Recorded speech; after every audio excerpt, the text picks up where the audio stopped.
강창 목사입니다. 이사야 6장을 지금 좀 준비하고 있는데 이사야 6장을 준비하면서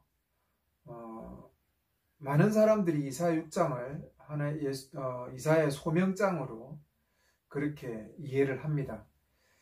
그런데 제가 좀 공부를 해보면서 6장을 이사야의 소명장으로 보는 것보다는 오히려 논리적이고 문맥적으로 보면 하나님의 심판, 그러니까 철저히 이스라엘 백성을 심판하시는, 완전히 그들이 죽을 때까지 완전히 깡그리 심판하시겠다는 그 부분에 방점이 좀 찍히는 것 같고요. 그렇지만 하나님께서 거루투기를 남겨두시겠다라고 하는 그 메시지가 오히려 더 어떤 이사야가 하고 싶었던 그 내용입니다. 그래서 예전에 자기가 어떤 하나님 앞에서 어떤 이런 환상을 봤을 때 하나님 메시지가 그런 것이었다라고 어떤 자기 경험을 이야기하는 것으로 보는 것이 또 옳겠다라는 생각이 들어요. 그래서 이사야 소명이라는 부분, 우리가 복음성도 보지만 주님 내가 여기 있으니 나를 보내주십시오라고 하면서 뭔가 좀 감동적으로 우리가 복음성도 부르고 또 그런 은혜도 받지만 너무 어떤 개인주의적인 어떤 신앙의 어떤 피폐로서 좀 이런 어떤 소명, 헌신 이런 부분으로 좀 이해를 해왔다라는 생각이 들고요. 그래서 오늘 촬영은 어떤 내 소명, 부르심, 그리고 내 개인을 향한 하나님의 뜻, 섭리, 이런 부분에 대해서 우리가 좀 오해를 하고 있는 부분들이 참 많다라는 생각이 들어서 이 부분을 좀 잠깐 좀 언급하고 또 다음에 이사야 6장이 준비되는 대로 그렇게 좀 나누고자 합니다. 우리가 소명이라고 어떤 나를 향하신 하나님의 개인적인 소명이 있다라고 생각해요. 이런 부분을 먼저 다룰 때 좀 목사들하고 또 평신도를 또 나누어서 또 이 소명이라는 부분을 이야기하는 부분에 대해서 좀 우리가 정말 좀 오해를 하고 있다는 생각이 듭니다. 목회자로 부를 때는 하나님의 특별한 뭔가 거룩한 소명이 있는 것처럼 생각해요. 목사를 하나의 제사장이나 선지자, 레위인들 구별된 존재로 자꾸 보려고 하는 거죠. 그래서 어떤 목사로 부름을 받은 자들은 뭔가 하나의 특별한 부름이 있다라고 생각하는 거예요. 그래서 목사가 되려고 하는 사람들에게 면접을 보면 특별한 부르심이 있느냐, 그런 부름을 경험한 적이 있느냐라고 물어요.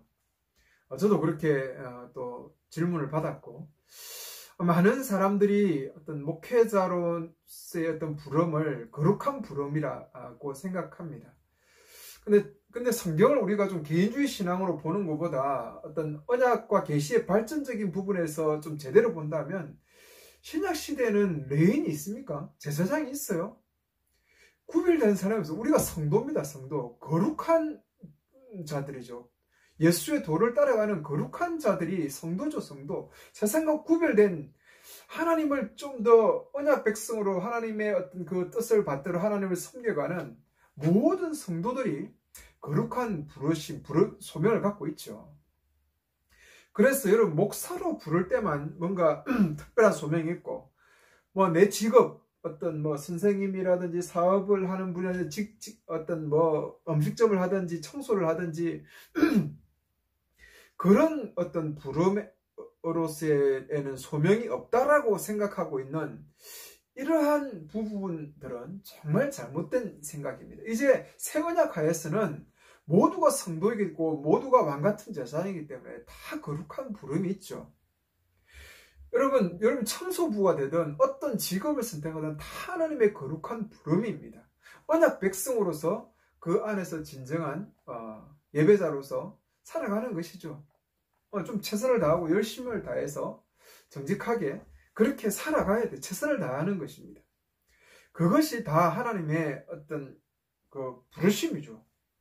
그래서 내가 주부가 되든 내가 목사가 되든 내가 청소부가 되든 배달부가 되든 무엇을 하고 있는 그 영역의 부르심, 소명은 모든 성도들에게 다 있는 것이죠.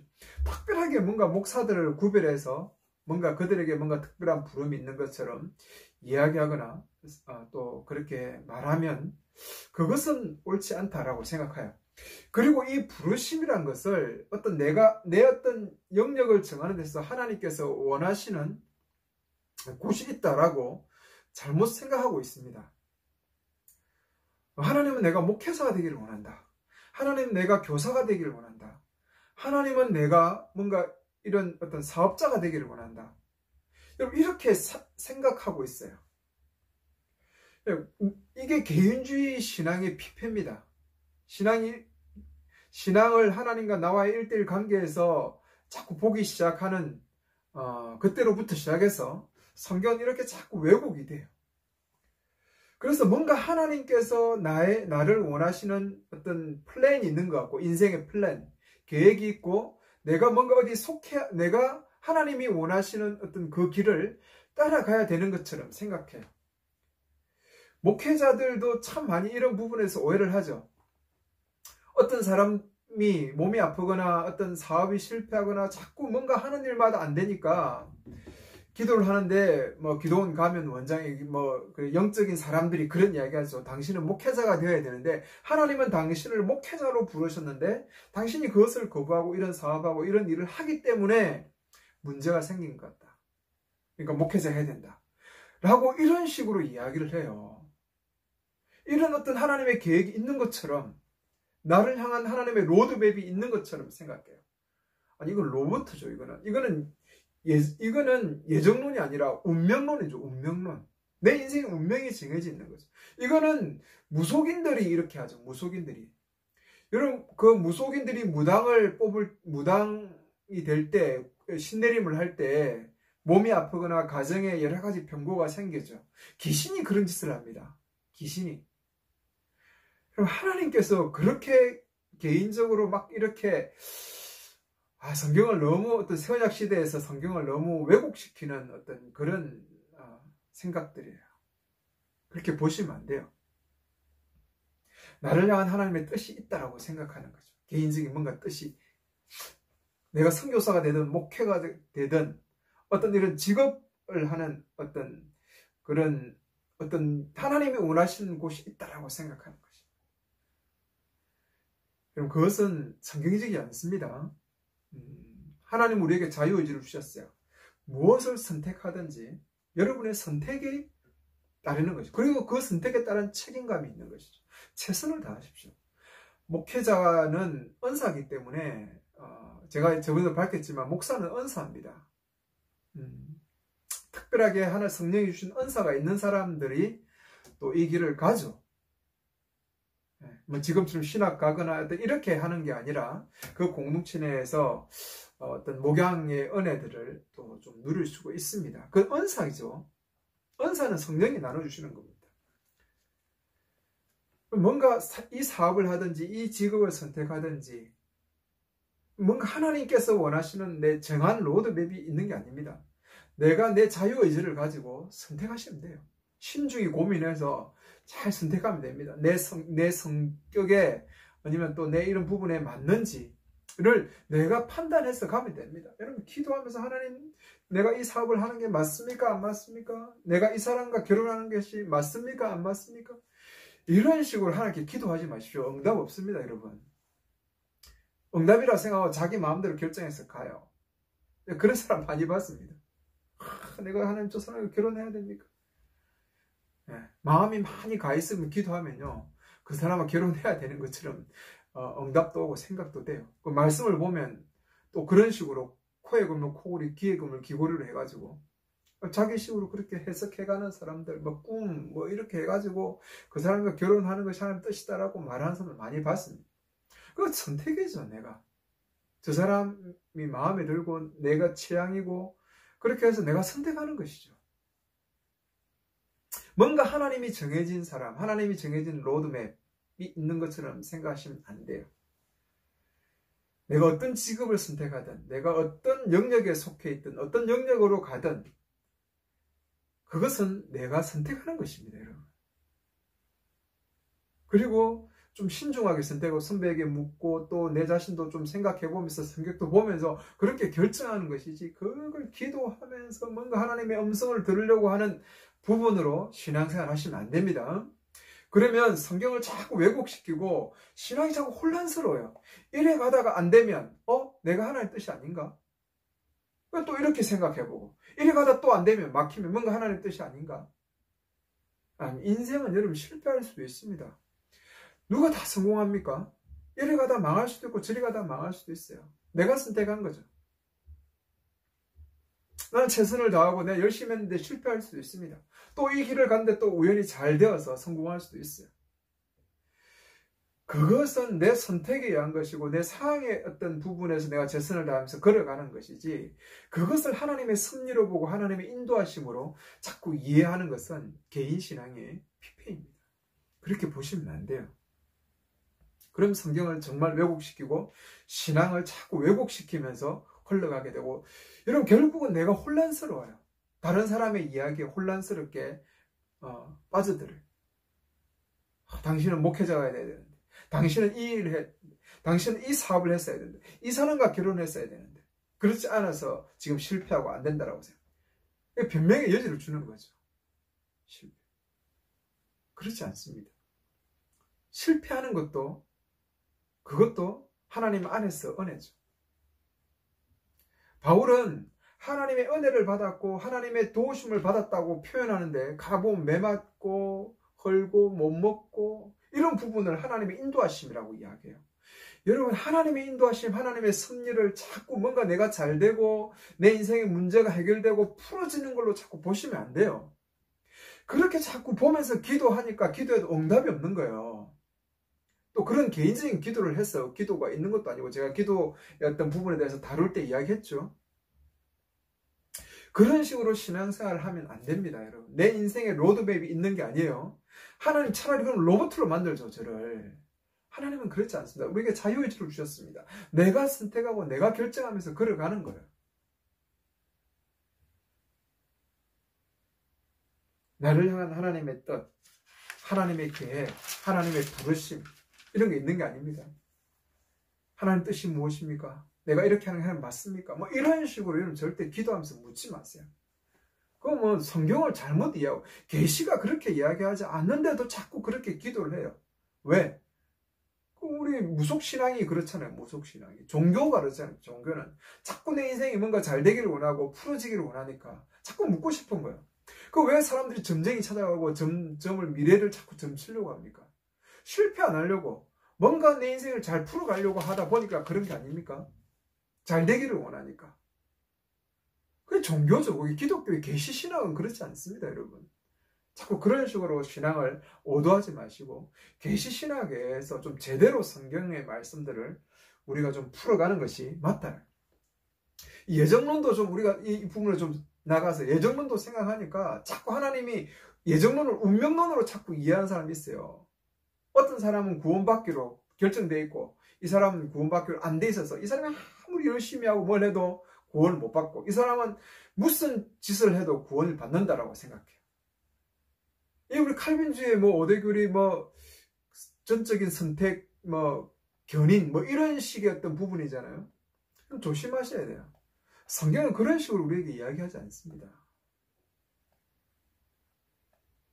한 번 구원받으면 영원히 구원받는다라고 하는 것은 구원을 뭐로 보기 때문에 속에 영혼 구원, 어떤 하나의 어떤 티켓, 한 번 구원받은 티켓을 딴 거죠. 그래서 구원파의 문제가 뭡니까? 이렇게 이야기하죠. 당신이 부산 가는 버스에 올라탔으니까 그 속에서 무슨 짓을 하든 이 목적지는 부산을 간다는 거죠.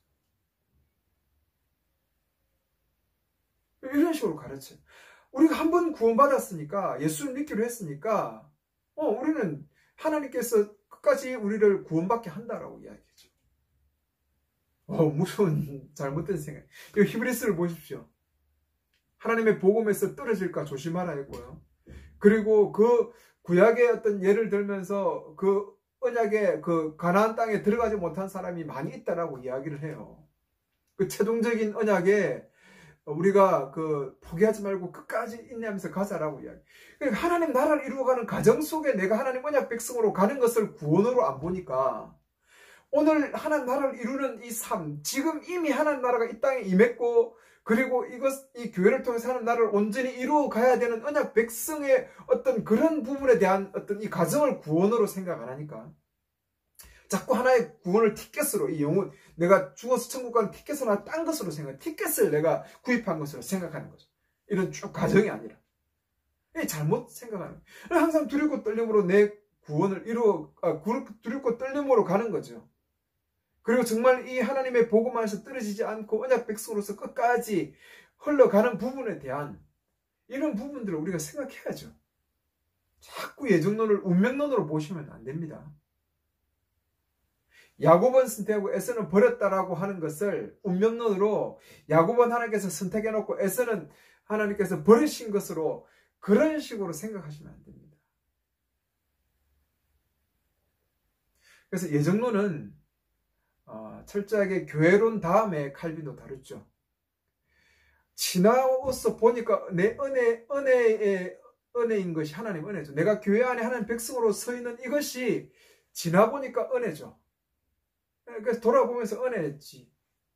이걸 뭔가 미래에 내가 하는 결정되어 있고 내가 구원받을 것으로 정해져 있고 이런 식으로 보면 좀 심각합니다.